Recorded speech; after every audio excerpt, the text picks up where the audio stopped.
9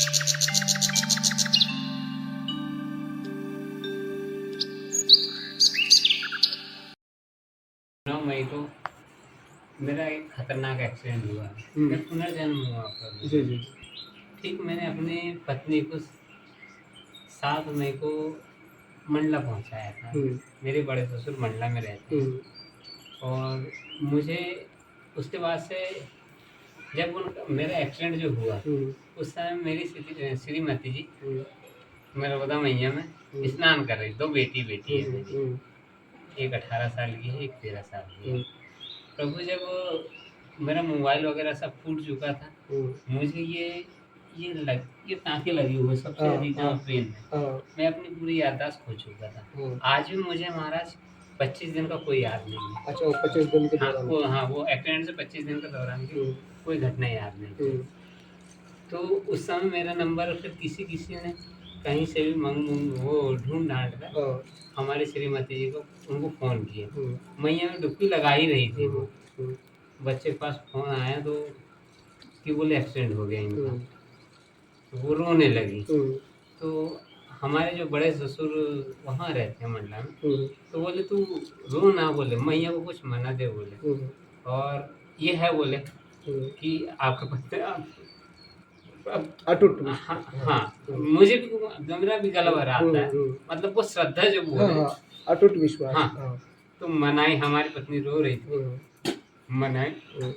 और वहाँ से महाराज जी एक चमत्कार जो हुआ, जब मैं अपने पैरों से चल नहीं पा रहा था, अभी वो मालिश करा रहा था कि मुझे वो जो एक्सीडेंट हुआ है, मुझे इसकी इजाजत नहीं दे रहे थे यात्रा की। हाँ, कि तू चल नहीं पा रहा, बोल नहीं पा रहा है। ये पूरा ब्रेन में लगने, ये एक साइड से वन साइड मेरा महाराज पूरा शून्य जैसा, लकवा जैसा हो गया। कि बोले तू उतना अभी सक्षम नहीं है बोले कि परिक्रमा कर सके। मैं फिर ये चीज देखा कि मेरा समय निकलते जा रहा। तो बोले हम तेरे को परिक्रमा की पॉसिबल नहीं था हमारा। तो मैंने क्या किया, अपना निजी अनुभव बताया कि मैंने एक चिट्ठी लिखा रात में और रखा, और मोबाइल भी रखा और अंतिम प्रणाम किया। और मैं 15 जनवरी से उठा के परिक्रमा में आ गया। अभी पिताजी को अभी फोन आया था।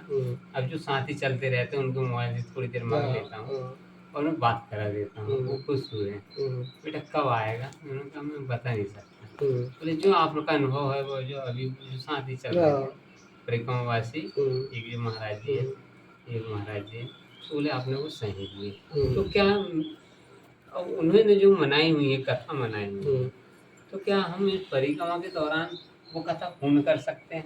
हम अपनी श्रीमती को भी छिंदवाड़ा से मंडला बुला लेंगे, हम वो कर सकते हैं या नहीं कर सकते? बिल्कुल बुला सकते ना, क्यों नहीं, बिल्कुल बुला सकते हैं। देखो नर्मदा जो मैया है ना, कोई भी भगवान है, सबसे बड़ी बात है आपकी उनके प्रति श्रद्धा। वो चमत्कार सर मेरा ना महाराज जी, किसी को उम्मीद नहीं बची थी कि व्यक्ति मतलब बच सकता है।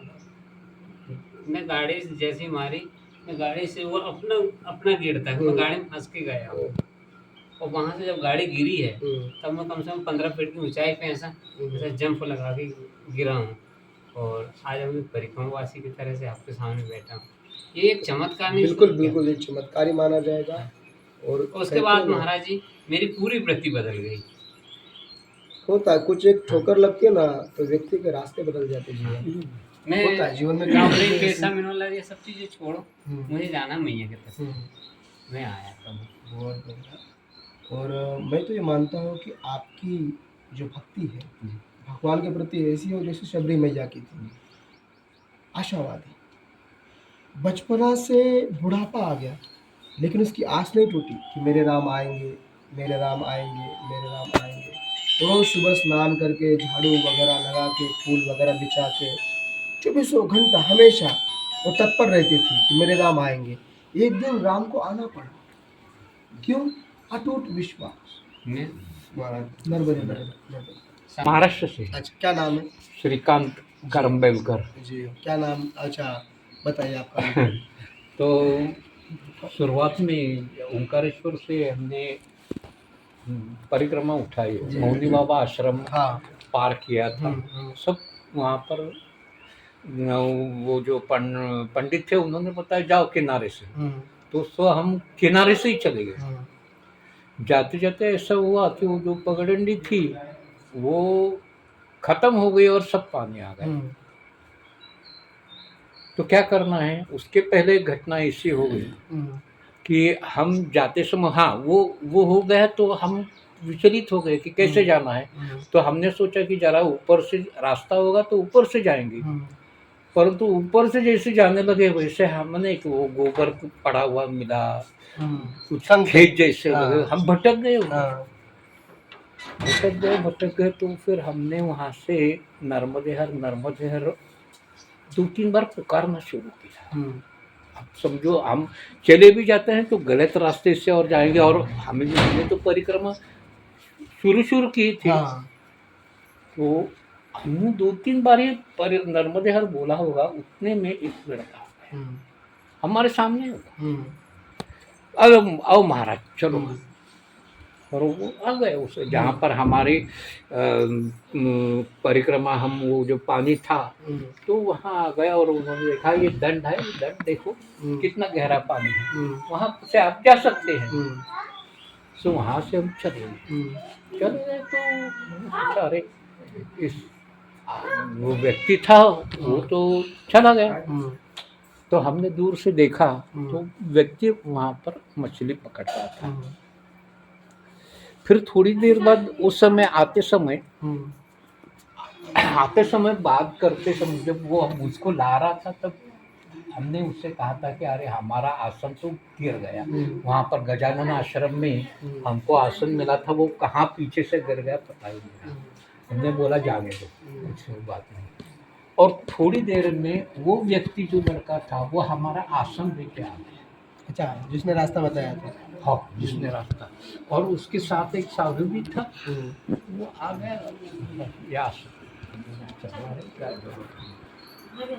तब हमने बोला चलो आ तो गए। हमने तो एक फोटो खींची थी जब वो वहाँ मछली पकड़ रहा था, वो को केवल ऐसा दिख रहा था और उसके हाथ में मछली नहीं थी, कुछ नहीं था। और तब हमने उसका फोटो निकाला तो क्या ये वो व्यक्ति है या नर्मदा जी आई है? देखो, हमें वास्तविक देखा जाए, जब भी कोई दैविक शक्तियाँ कार्य करती है तो जरूरी नहीं कि वही अपना रूप धारण करके या कुछ आए। हो सकता है इनके अंदर ऐसी कोई ऊर्जा या कोई ऐसी ऊर्जा स्रोत प्रेरित करेगी या आपका कार्य करना शुरू करेगी। मतलब इनको पता नहीं रहेगा मैं क्या कर रहा हूँ। कभी कभी ऐसा भी होता है जब कुछ दैविक शक्तियाँ कुछ कार्य कराती है, अगर स्वयं नहीं आ सकती है तो इनके द्वारा आपके कार्य कराएगी, लेकिन इनको ये पता ही नहीं रहेगा मैं कार्य कर रहा हूँ। ये उस होश में ही नहीं रहते हैं क्योंकि उनसे ऊर्जा कार्य करवा रही है। तो कभी कभी ऐसा भी होता है और कभी कभी माता जी स्वयं भी आ सकती है। अब जैसे बोल रहा हूँ सिमलेट पार करके वो खप्पर माल का वो आश्रम है, वो पार करके मैं आ रहा था तो वहाँ पर कैसे था, पूरी ढलान थी और इतनी सी पगडंडी थी। मैं घबरा गया कि समझो पैर फिसल गया तो मैं नीचे, और मैं अकेला ही परिक्रमा कर रहा था। तो थोड़ा सा विचार कर रहा था तो वहाँ पर सामने एक लड़की बहुत ऊंचाई पर कि वो भादल गांव है। तो वहाँ से गांव से वो लड़की, मतलब बादल आगे बाद में पता चला बादल गांव है। तो वो लड़की वहाँ पर आ गई और उसके साथ में वो बकरी का बच्चा भी था। तो आपने कहा कि चलो कोई तो हमारे साथ में, हमने कहा चलो अच्छा है तुम आ गए। हम घबरा गए थे कैसे जाना इससे। अरे महाराज ऐसा ऐसे जाओ, ऐसे बोल के वो उस पथ पर वो पगड़ने पर गई और हमने हमारा झोला मिला वो जो सब सामान निकलने लगे तो वहां से वो गायब, हमको दिखी नहीं।